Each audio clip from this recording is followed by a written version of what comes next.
She was born and raised in Ann Arbor, Michigan, following 2 generations of her family before her.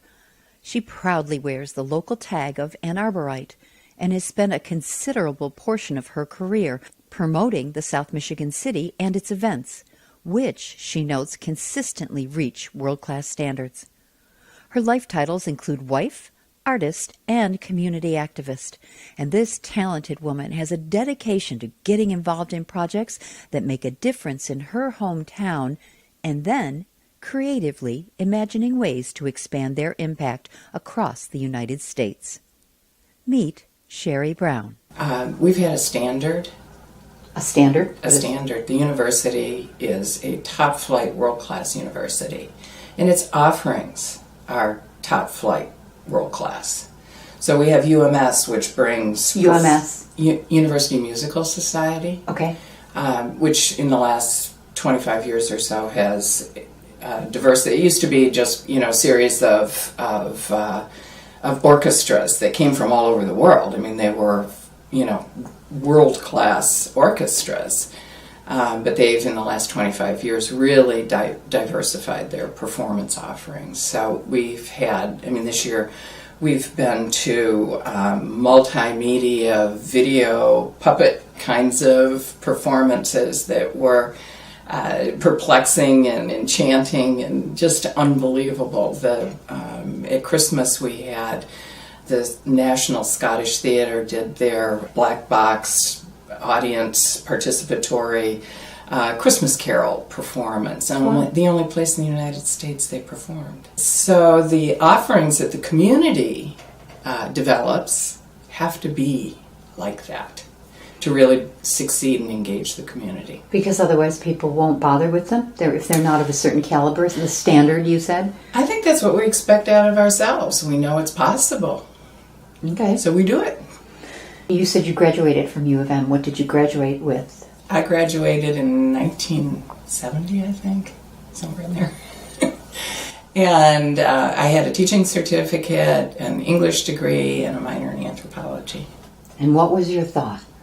Well, my mother said I had to have a teaching degree because this was, if you understand the time period, you understand that women went to college basically to find a husband, or at least that was, That was part of the deal, let's put it that way, yeah.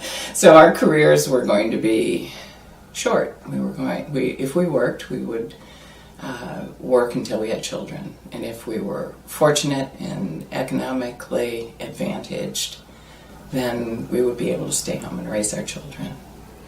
And then the world turned right while I was in college. Exactly. It was so exciting. And I went to law school then, precisely because of that.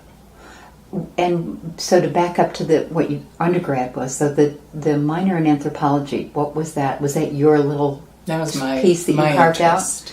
out? I thought it was really interesting. Mm-hmm. And in fact, I think it has informed my career.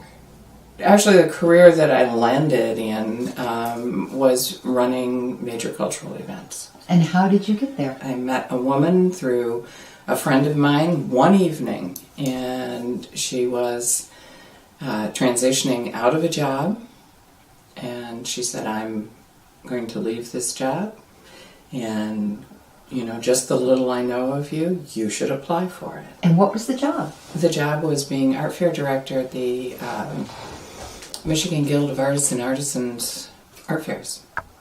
Ann Arbor has, then and probably still, the largest, highest quality art fair anywhere in the country, and one of the oldest. And is there a specific name title for it and when it happens every year? There are 4 fairs that go on simultaneously. Most of the world sees it as one big event, but there are 4 completely independent organizations running this event. There is no central organization, so that makes it complicated. Right, lots of coordination.